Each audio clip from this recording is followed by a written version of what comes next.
Requesting you, madam, to kindly please join us on the dais. Ladies and gentlemen, let's welcome our panelists with a round of applause, please. Mr. Christoph Karkin, Head of Business Development, UITP. A very warm welcome to you, Mr. Christoph. Welcoming on the dais, Shri Abdul Khan, CEO for Marketing Technology Venture. Mr. Swapnil Tripathi from Rail Yatri. And Mr. V. Sudhakar, Chief Engineer IT from ASRTU. Dear friends, let's welcome our illustrious panel with a round of applause from our side, please. We are beginning with this panel discussion, and as we said, it will be chaired by Shri S.K. Bagre. Sir, may we request you to kindly take on the proceedings from here, please.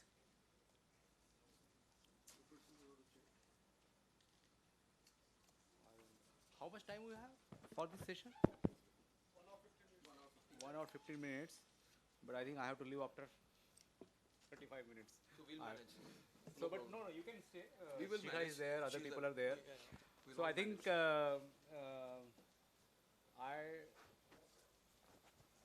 I think I will let speakers speak rather than me saying anything, and then we will go in the order in which the speakers' names have been listed. I don't know how ASRTU is listed, but okay.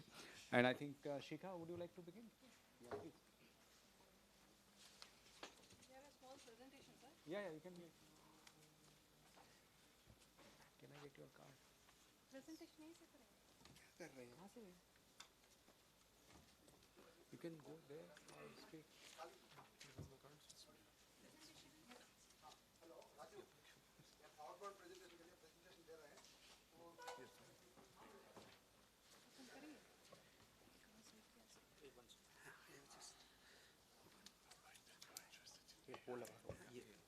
Slide. Oh, so you are based in Singapore, not in Belgium. Okay, but what happened? So this.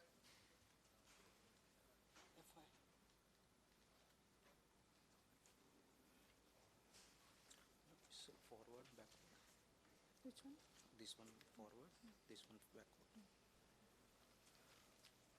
A very good afternoon, to one and all. I have a small presentation about what BMTC is and what are the IT initiatives taken by BMTC. There are too many slides here. We'll just skip and stick on to the relevant ones. So a small introduction of BMTC. We are having around 6,400 buses, and we carry around 35 lakh passengers every day. And around 12 lakh kilometers are covered by us, and these are the various models of buses which we have. This is a typical network, a bus network which we operate in Bangalore. It is both radial and as well as in circle route.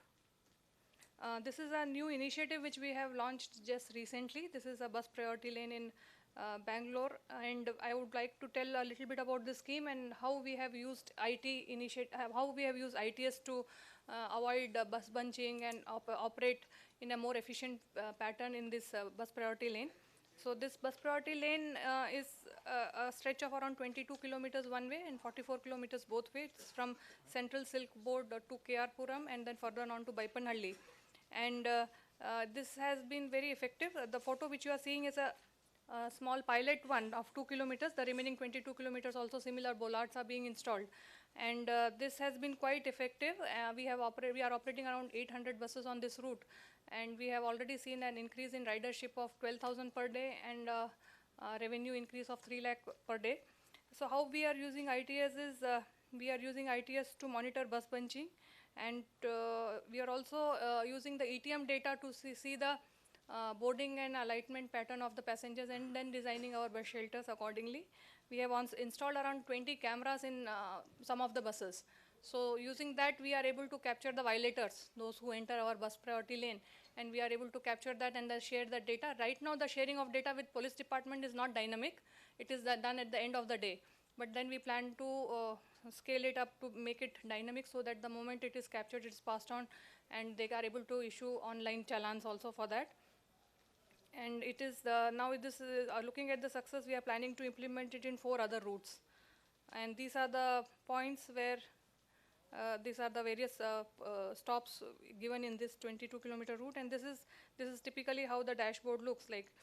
The green color, the blue color also indicates something. The green color are the speeding buses, and the blue colors are the basically the buses which are stationary. And we can elaborate and drill it down to see where all the bus bunching is occurring. These are the various promotional material which we had used to popularize about this bus priority lane, because it was a new project. We had done lots of consultation meeting with stakeholders, with public, with commuters and users, and it's typically in IT sector, the stretch which we are covering. So we had taken up all this awareness activity to create awareness about amongst people, not to come into our lanes. Then coming on to intelligent transport system, Bangalore BMTC has already implemented this around 4 years back. Typically there are 3 components in this. The one is vehicle tracking system, another one is ETM, and third one is real-time passenger information system. And our entire fleet is having VTU installed on them, and the MIS reporting system will generate reports to report the overspeedings, stop skipping, route deviation. So this is how the dashboard looks, and then we can again drill down to see which buses, which depot, how many violations are there. The ETMs are used online for onboard ticketing. All the buses have been given ETMs, automation of depot operation, which we can skip. And this is our command control center, which is with a video wall too, and the live monitoring of the VTU data and ETM data is done here. And planning and scheduling also based on the ITS data. This is real-time passenger information system where the ETAs of the buses is given in real time, both in PIS as well as in our backend data. How this is used is, this is been made very useful in last mile connectivity. Like we have taken real-time data of railways and integrated with the railway station for the last mile connectivity. We take the daily alighting data of each train and the arrival time of each train, based on which we operate our schedules to the railway station. And similarly, we do it for airport. Recently, we started integration with KIAL also, and our operations are designed to in an integrated manner, so that we get the exact data of flight arrival and the number of passengers who are alighting. The app is also a very popular one. Earlier app had downloads of around 5 lakh, and we have launched a new one with new features also, and we are also going to add few more features to it. So it tells the commuter about the real-time arrival of the bus, so he can plan his trip accordingly.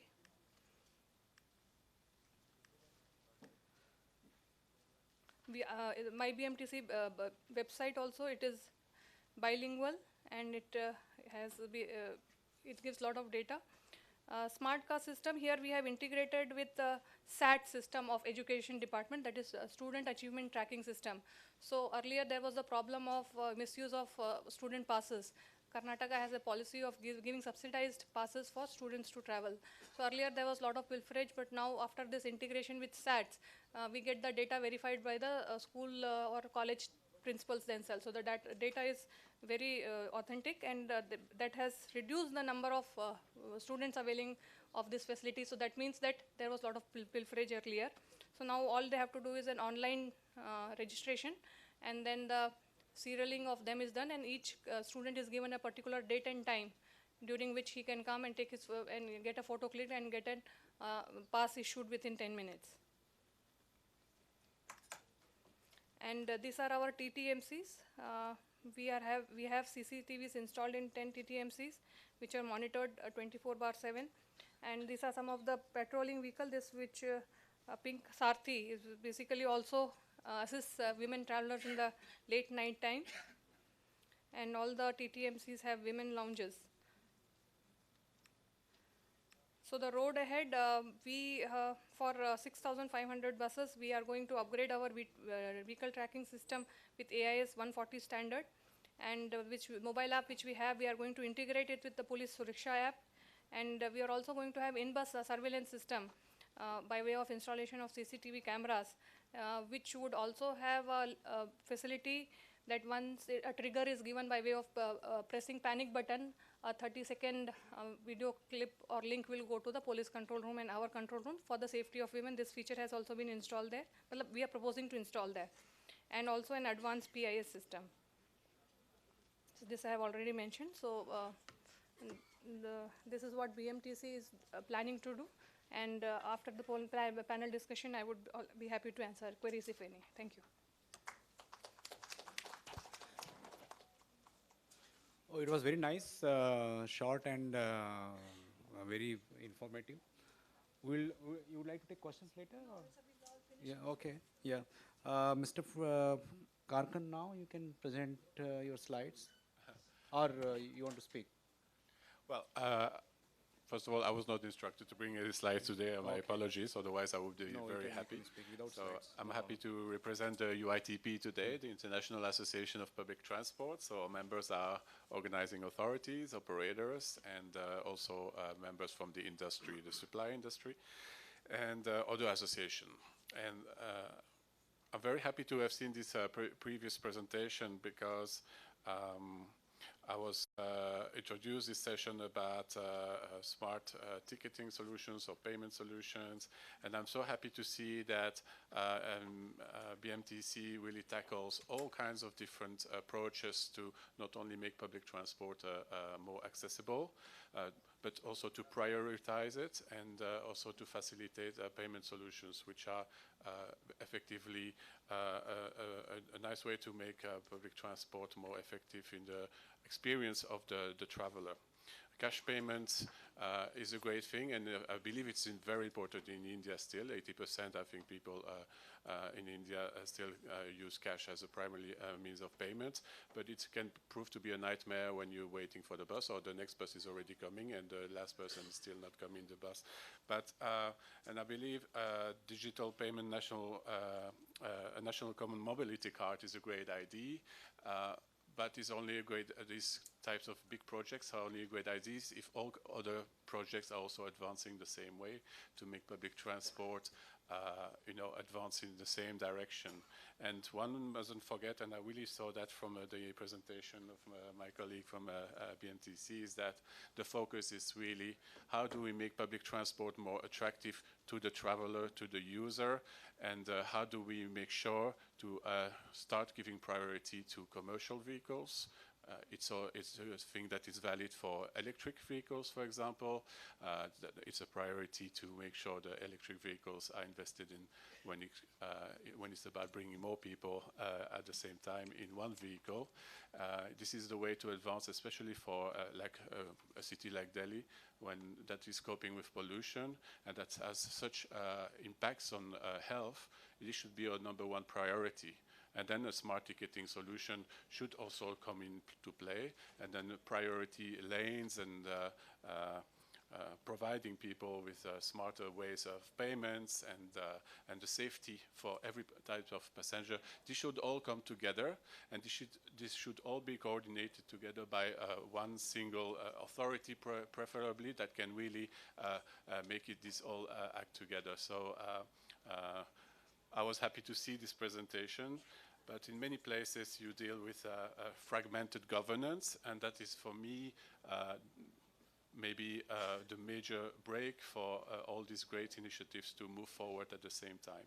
So there's not one solution that will solve everything. It's many solutions all the time, and I believe we've seen that in this presentation today, and I want to say that UITP stands for that.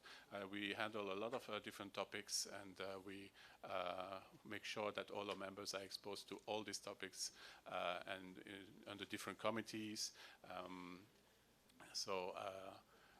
I just wanted to say this as the most important thing. I want to go back on the one point, which is smart ticketing solutions. I'm based in Singapore, where we also organize UITP's second largest event, which is called SITCE. You probably have a brochure today. And not only do we handle things like the electric bus, but payment solutions and also funding solutions are also topics that we tend to address at UITP. I wanted to go back on this example of Singapore. That's by this year, Singapore normally is provided a cashless public transport system. Something they started a couple of years ago, and the Land Transport Authority, together with Transit Link, which is a subsidiary responsible for handling the smart ticketing cards and apportioning the revenue to the different operators, they started to go for a cashless public transport system by investing in account-based ticketing. So with a Singapore-issued MasterCard, you can actually pay your public transport, or also you can now only top up your stored value cards with a credit card, Apple Pay, things like that, and they remove the cash payments options at the stations. But why do we prevent people from using cash? Well, in countries like Singapore, it's easy, but it provides really a more effective way for people to use public transport, one of the many effective ways, but it's part of an overall solution that now is a strategy master plan 2040 in Singapore that covers also giving place for active mobility and better integration between the modes of transport, of course green transport, and testing now electric bus. So it's just a whole vision that includes many different topics, and that will be the solution, especially in a country that wants to invest a lot in electric bus. An electric bus is such a new ecosystem that you need to really look at it 360 degrees and join it with other measures that will make public transport a preferred way to travel in the future. Thank you very much. Thank you, Mr. Karkan. It was nice to get what's happening in Singapore, and I think we're trying for account-based ticketing in some measure here, but I think the country is going to go ahead with NCMC card-based ticketing system, in which, as you know, it's slightly different from account-based ticketing system. Next, I will request Mr. Abdul Khan, CEO for Marketing Technology Venture, to share his thoughts or presentation.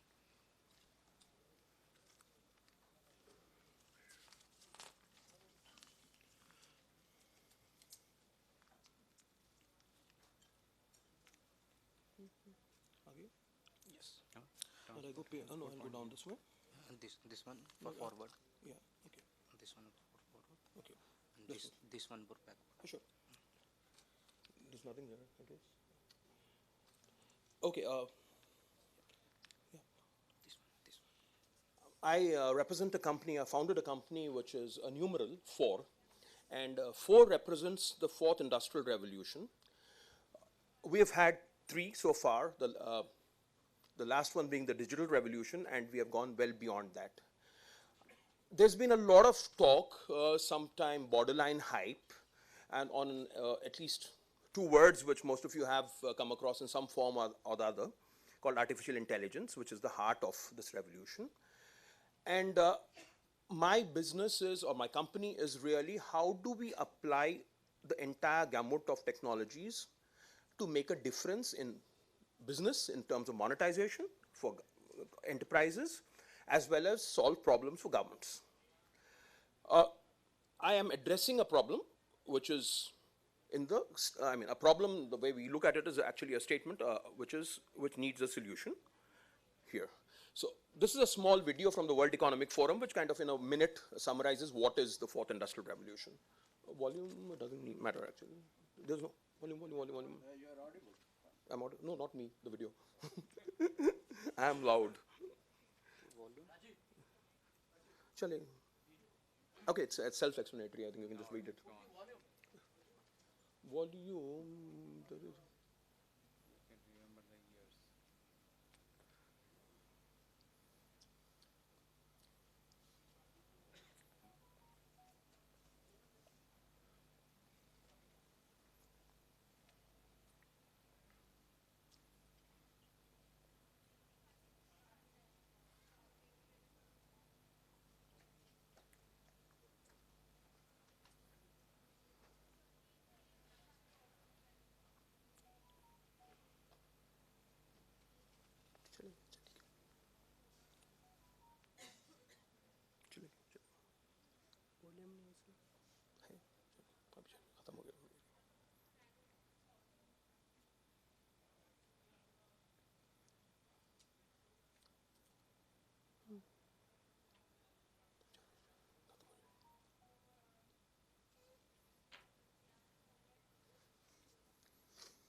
It is. So we've seen this. I think, in Sundar's word, AI is almost like electricity. It is going to be that pervasive, and it's going to make a difference in everything we do, work, play, everything, every single thing. Now, we have, right now the AI we have is so-called called narrow band AI. We have not yet reached the point, as some of you would know, of artificial general intelligence, that is systems trying to match us across each of their activities. Even this narrow band AI is going to add around $13 trillion to the world economy. It's a huge number, and it's going to make a difference in every single industry, including public transport. There is a feeling, I mean, there's this fear-mongering about robots taking over the world, probably, you know, out of Hollywood movies, and even eminent physicists like Stephen Hawking talking about that. But I think we're far away from that. 2050 are the estimates where we are probably going to have ASI, which is what you feared, artificial superintelligence. Systems getting much more smarter than we are. That's at a global level. So what? AI in transportation is supposed to be around in the region of $3.2 to $3.5 billion by 2023. 2020 itself, about 10 million self-driving vehicles are going to be around, and 250 million smart cars. Now, the definition of smart cars is, of course, like, you know, very, very broad. But even now, here in India, vehicles, even public transport, they are getting intelligent.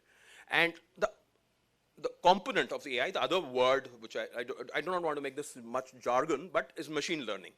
Essentially what it means is the more data you have out there, the more smarter you get at predicting, figuring out how things will happen. Whether it's emergency brakes or whether it is, you know, public transportation and safety, we need to create systems to capture this data and make sense out of it.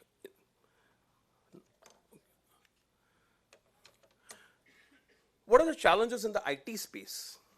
First is data quality. What kind of data do we capture? Really, what do we capture? How do we put it in buckets? We're not saying that we have to reach state of art. And this is important in two aspects. One is for operations, for physically operations, and I'm sure you guys are doing a lot of it. Also, the other area what the Honorable Minister talked about, the possibilities of monetization. If you take the entire value chain and the entire ecosystem of public transportation and the amount of interventions you are doing, like what Ms. Shika talked about, whether you're having smart tickets, you're going to be you're integrating with apps, you're creating your own apps. There are huge opportunities here to monetize them.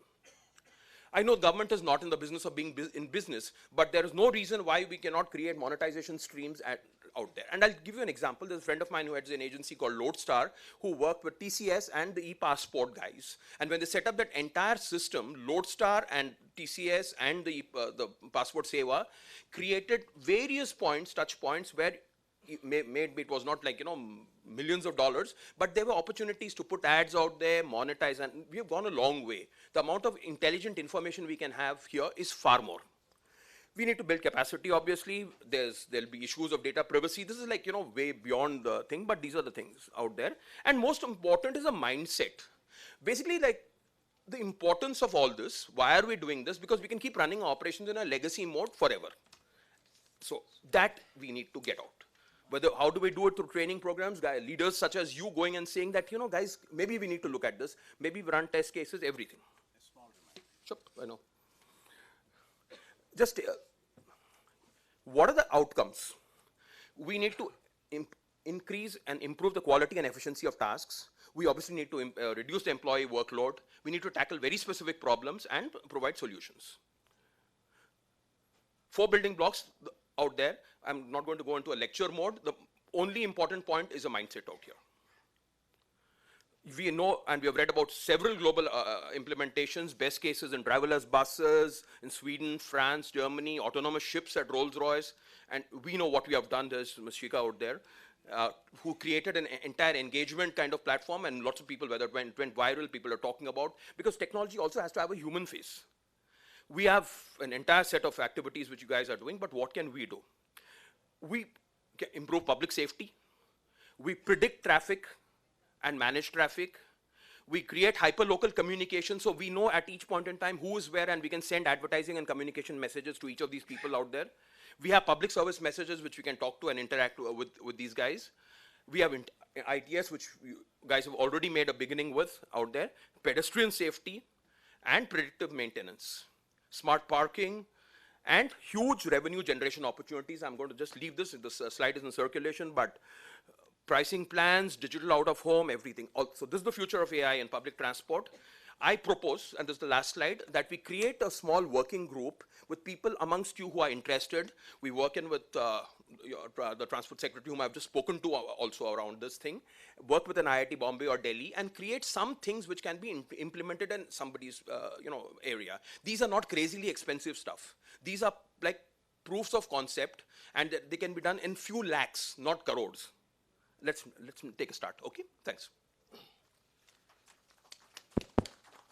Thank you, Mr. Khan. I think, I don't know whether you are doing any pilot in some STU, but ASRTU can take initiative and involve you in making, creating value out of data. We have a lot of data, and I think some STUs have adopted open data policy, and maybe, yeah, oh, so that's, we should do that. Only thing is that how much I pay you, I don't know. Zero. But, Right yeah. now it's zero. Oh, that's very good. Right now it's zero. But yeah, okay. If we can make present and future zero, then I think. Future is what we both earn together. Okay. Anyway, I would request. I would request Swapnil Tripathi to share his thoughts. Maybe 7 to 8 minutes. Thank you. Thank you.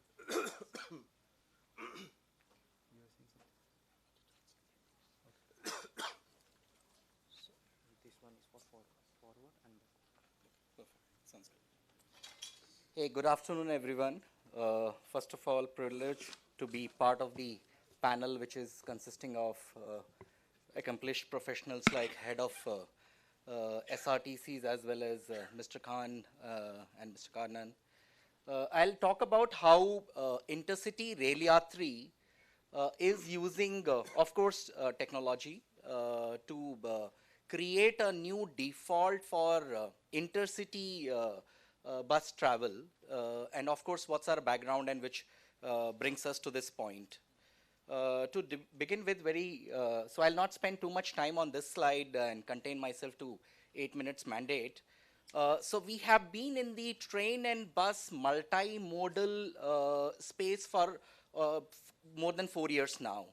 What that has done to us is there is a deep understanding of what is the consumer preference in terms of mode of transport. At what point a consumer decides to shift the mode, and what is the consumer set which decides not to shift the mode, irrespective of the availability in one mode, which is train largely in most of the cases, right? So that's our capability where we have been working in the train information, and we have been using a lot of data insights, of course applying what Mr. Khan was talking about, machine learning as well as artificial intelligence to figure out whether it is predictability of tickets, etc. So that's our background. Moving on, the way we work is that we fundamentally look at ourselves as a technology platform, even if we are doing something which is called as technology-enabled services. But fundamentally, we are a technology platform.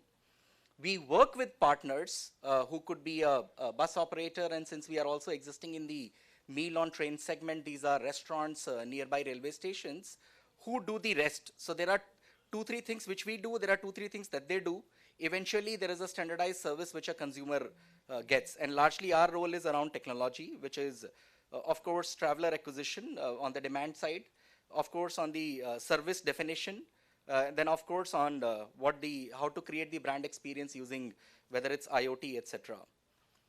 This is more or less a known fact for the audience which is seated here. So again, not spending too much of a time, but fundamentally there is a left side imbalance. As you can see that there are a lot of travelers on one side, and especially on this slide, it's a very clear representation of what the current scenario from a two modes perspective is.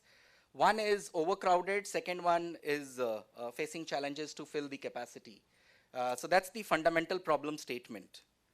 And we further went into data analysis and we realized that while domestic travel is increasing in India, and that's the bright side of the story, the challenge is that the share of wallet of bus travel is still supposed to still take a uphill from here onwards. And we fundamentally believe that this can be reversed by creating a standardization by the right usage of technology as well as technology enabled services, so that consumer gets a standardized experience across the country. So what do we do to create this? So what we do is that, number one, we use technology to define the route optimization, which is most often the case for defining the better unit economics for a lot of buses on various routes. We also do very smart dynamic fleet management. We quite a few times change the routes, do multi-routing, etc., to figure out what's the right way to maximize the revenue out of every bus service that we run, which we run for the operators, obviously. The second is the entire IoT aspect, where the buses get tracked, and as Mrs. Shikha was also showing in her presentation on BMTC, that how there is a monitoring center, command center, which sort of looks at everything. That's how even we do. Every bus gets tracked, monitored, performance, driver fatigue alert, etc. That's the technology layer that we get in. And last but not the least is the convenience for the customer in the form of demand generation, repeat booking, buying it again, buying for the return trip, etc. Is where the entire simplified Android-based app comes into picture. So overall, what we are creating is a standardized fleet across the country by getting in our technology layer and encouraging the bus operators to come and join us and create a final offering to the consumer. So that's largely it for me. I hope I have lived up to the promise of 8 minutes, and thanks a lot. Thank you. Thank you very much. I would request now Mr. Sudhakar, who is head of IT in ASRTU, to share his thoughts.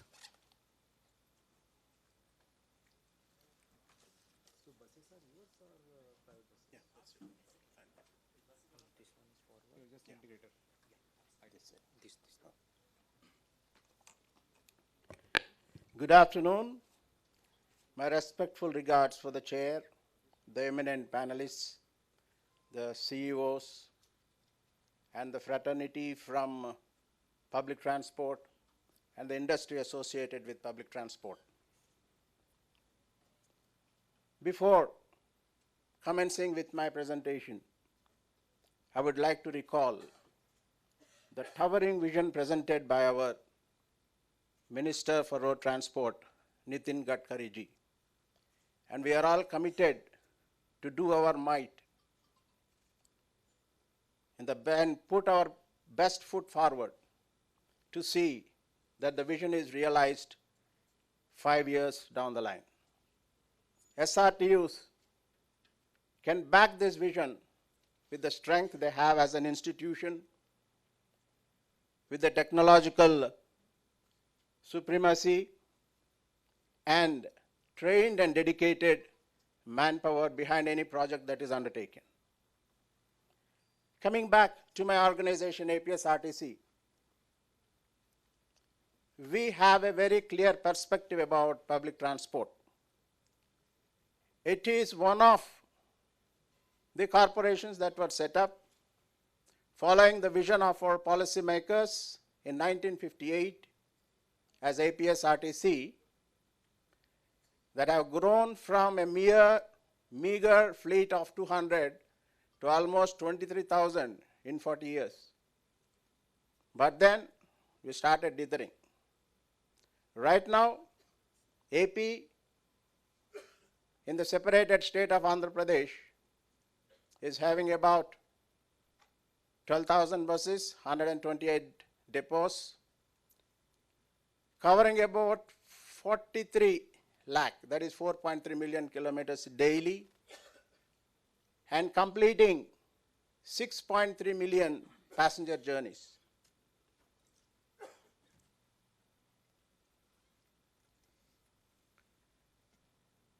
Not only the size, the performance parameters speak for themselves, that we rank among the best in public transport undertakings, either it is the revenue or the utilization of the resources, human or material, and that has been recognized throughout the nation and the world over. And we are quite happy that our reputation draws many players to do a pilot with us without any capital investment from APSRTC. That is all a journey that has begun in 1987. Incidentally, that year was when I was inducted into this wonderful and living organization, a dynamic organization. Way back in 1987, we have taken the digital journey. We have computerized at that time almost 200 depots in the United AP. And then progressively and successively, we have taken advantage of the technological advancements from time to time. We have never left behind, whether it is introducing the electronic ticketing machines, whether it is introducing the digitized advanced reservation system, or completely covering our entire fleet with an AVLS solution. Now we are on the verge of closing an integrated ERP solution wherein all my 63 lakh passenger journeys are individually captured. Every inch covered by my buses is captured. Every rupee that is spent as a cost of operation is captured. And I am now sitting on a wealth of data,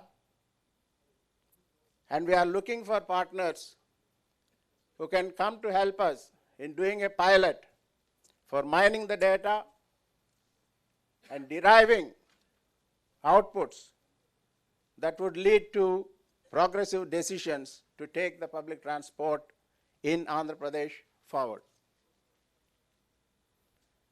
Quickly capturing the scenario, we have developed everything. Some things we did in BASIC, some things we did in COBOL, some things we did in Oracle. Every time there is an advancement, every time there is a new software that is on offer, we made use of it, and ultimately every transaction is captured digitally in APSRTC. And we have a fully comprehensive integrated solution that connects to around 20 modules.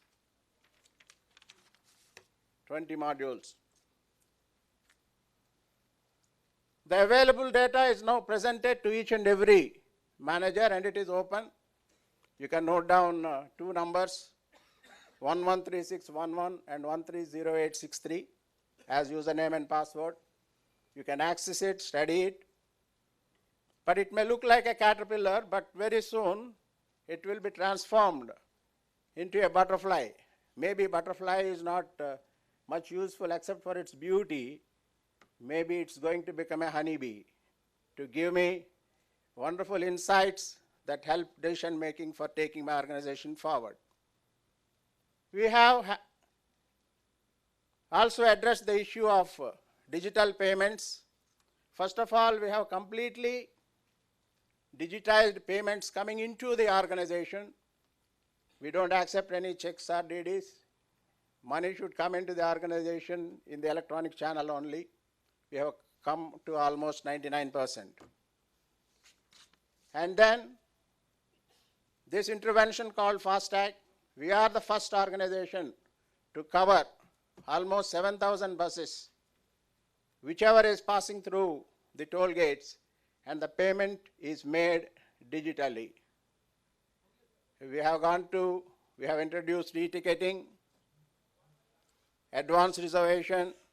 We have given the passengers a fully comprehensive, a bouquet of features through a mobile app. It has valet, live tracking, ticket booking, whatnot. You mention it, it is there. And for the students, we have streamlined the process of bus pass issue. Everything is integrated with the APIs concerned with the education department. Every concessional token or pass that is issued is done digitally. Students, differently abled, journalists, even freedom fighters,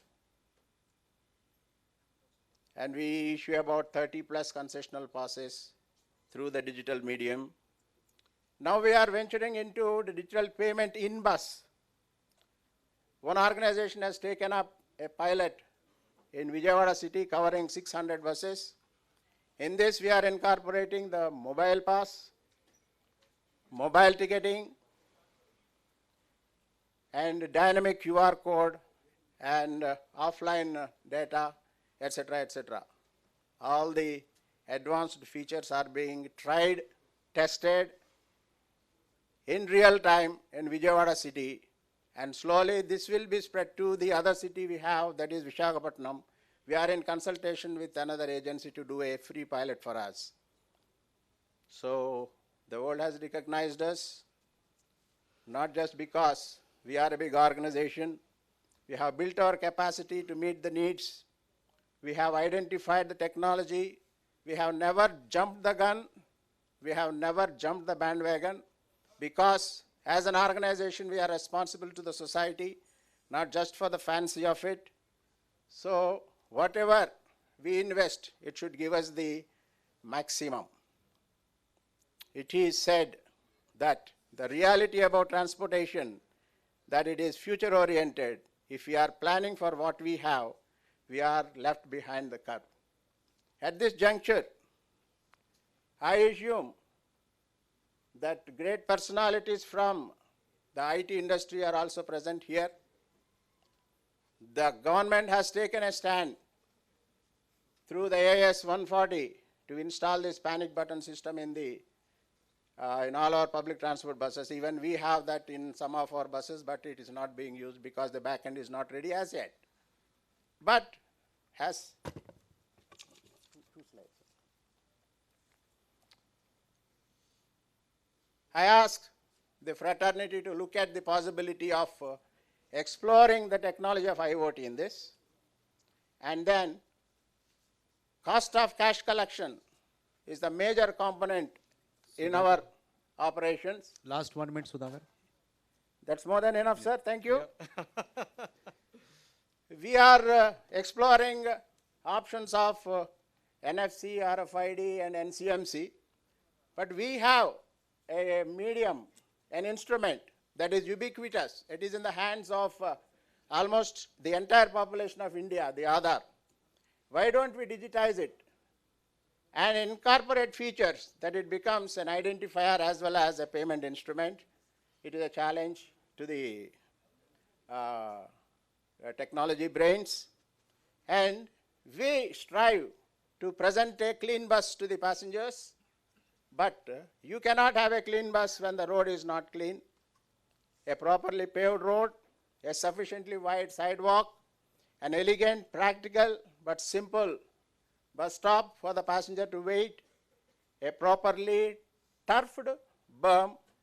When you prevent dirt from running off onto the road, you will definitely have a clean bus. We can do it. I think we can do it. And then you give priority to buses at the signals, especially in the urban context. You create a realization in the citizen that by traveling by bus, they will be saving time. Ultimately, time is everything. So it is no longer the resources that limit the decisions. It is the decisions that create the resources. Thank you, gentlemen. Thank you for the time. Thank you, Sudhakar, for your poetic presentation. I liked it. And this is my second interaction with you. I like your passion and interest. I think we have some time for questions and answers. I might be leaving after some time, but Shikha is there and other panelists are there. And so you can ask questions either directed at some panelist or a general question.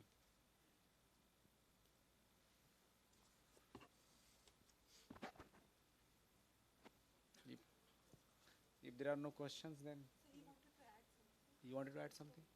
Oh, let's have some questions. Then. Oh, you want to add something? Anand? Oh yeah, I just wanted to add something. Mr. Khan introduced us to AI, and I just wanted to say UITP just published some work on, if you want to know more about AI applications for public transport. We have a whole report fresh out of the oven for that, and we are now tackling open and shared data. Open data, and thank you for addressing this. Facilitates, you know, if it's also free and standardized in terms of format, you know, it facilitates newcomers that will come up with apps or a better way to for capturing maintenance information, for example.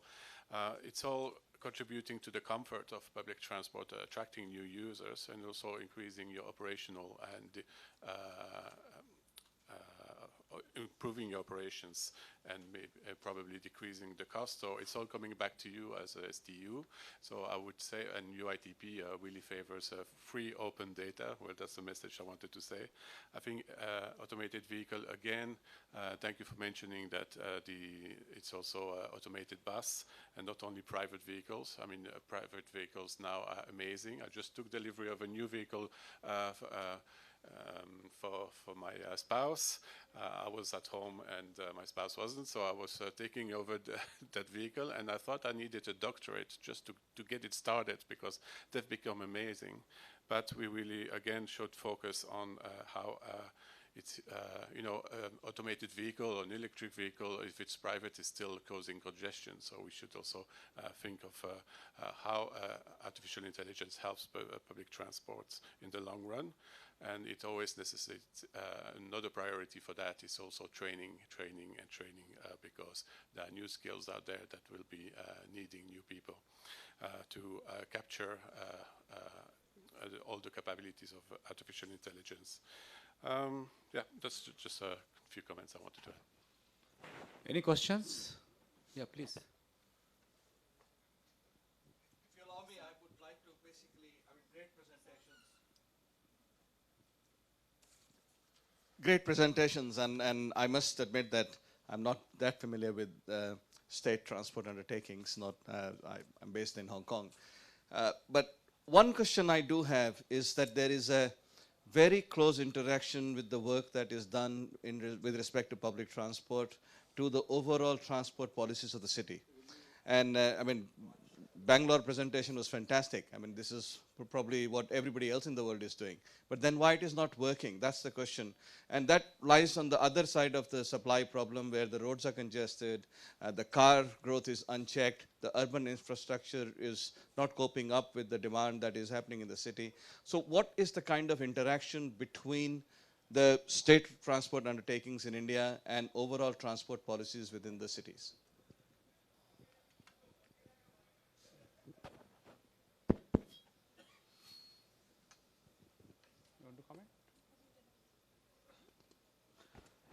See your question, like I'm from Mumbai. We have a public transport undertaking called the Bombay Electric Supply and Transport Undertaking. And the problem is when citizens require services, you have to provide. And if you don't provide, then some other will provide service, because people have to travel. The city is growing, and if you can't meet the demand, it doesn't mean that others will not meet the demand. So I think that's what has happened with all cities, at least in our country. And what we have seen in Mumbai, at one point of time, we had some number of buses, and we used to carry more than 45 lakh passengers every day. Then there was a drop in number of buses, And certainly with the number of buses coming down, our area of operation came down in terms of the number of routes or the frequency. And then the people relied on what you call very unique to Mumbai is a share taxi, share auto. And it's good for people with less money, they can travel the same distance. So I think that's what is happening, and because of that, it leads to congestion. People say, okay, I have to anyway go buy a share taxi or share car, I can buy my own car. So I think, so if you provide and reliable service when they need, citizens need, I think public transport can to a great extent displace share taxis, share autos or other modes of operation, which you have seen in Mumbai, the railways have displaced a large number. Like people, if they want to travel efficiently, they will go by trains even if it's very crowded. So what we have done in recent times in Mumbai, we have started augmenting our fleet. And when we are augmenting the fleet, we are not thinly spreading. We have taken some routes and we are saturating it. Like I will give an example. I don't know how many of you know the geography of Mumbai, but we run a route from Dadar to some KEM hospital. It's a very famous hospital there in Mumbai. So earlier we used to have like around 1700 passengers and 4 buses were there. So everybody thought bus is not going to come, so they used to take share taxi and all that. In last week or so, our new buses have started coming. These are mini buses, 20-seater with some standing capacity, and they are air conditioned. Fares are very reasonable, more than the reasonable. So, and we put 12 buses. So now there is a adequate frequency, and passengers can see the next bus is there at the stop even before the one on which they are boarding has departed. So once you have that confidence that the buses are there and they have the enough frequency, the people will come back to the system. And that is what happened. In a span of few days, we could increase our customer passenger base from 1700 to 8700. So I think, and that if we do on all routes, the things will transform. So I think cities, transport planner and public transport in cities and other places, they are not different. But I think we have missed the bus in terms of timing of providing service. And unless we correct that course, I think she will talk more about Bangalore, but priority lane is one such example. In London, I am told there is a priority for signaling also. So, you know, like buses get priority in terms of signaling. And so if we do that, then more and more people will come and the congestion will certainly be. Sorry, if I am allowed a follow-up question. Please. So I was actually not referring to public transport quality because I think what Bangalore example there, it's a natural progression, dedicated lane for BRT. It's a fantastic thing. That is how things should be. My question was why policy instruments are not coming in place to address some of the public transport issues. For example, in Singapore, you are not allowed to buy a car. If as soon as you have more than 70 buses per hour in any 3-lane road, one lane is dedicated for a bus. These are just rule policy instruments that are in the hand to favor public transport. Why are such policy instruments missing in India? Yeah, please. So what you have suggested is very true. In Indian urban mobility sector, the policies are, I think, still coming up.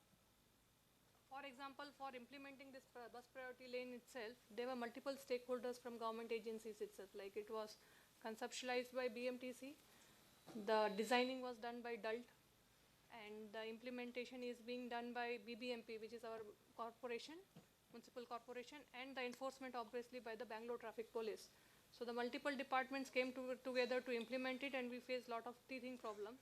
But finally we have worked it out, and now we know what should go into the policy whenever we make it. Simultaneously, there is a parking policy also which is coming up for the city of Bangalore. Congestion taxation, again a similar model which congested roads are there and which proper taxation should be done. Petrol cess, these are some of the policies which are coming up. But again, as I said, it's still in very immature stage. We are learning from TFL model. We are also studying the Singapore model. It's a very beginning stage, yes. Any other question, please? Or, okay, please. Yeah, please. Yeah, so it looks like we are doing a lot on the papers, but if we look at the fact that uh, talking about mode of transport for passengers, it looks like only 17.56% comes as a mode of transport for in terms of public transport. So what do you think, what could be the reason? Like, we are providing a lot of concessions, we are providing incentives, we are doing this much, that much in terms of IT services and all, but still 17.5 to 18 is the amount limit that goes as a mode of transport, like public transport for passengers. So what do you think is the main reason, root cause of this, what is happening in our country?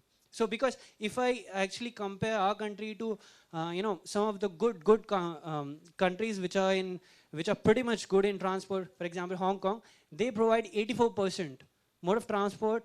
In Hong Kong, 84% goes to passenger limitings. And in Singapore, that goes for 76%. And talking about India, 17.5 to 18 is too less, limiting on the fact that what are we doing and what are we showing on the papers. So if you can just put some light on that.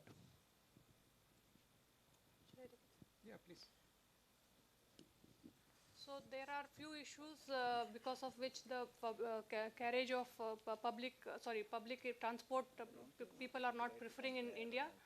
One main reason, especially in urban cities, are the congestion, right? So once congestion is there, the bus moves slowly. Once bus moves slowly, more people jump onto scooters, and that's a vicious circle that carries on.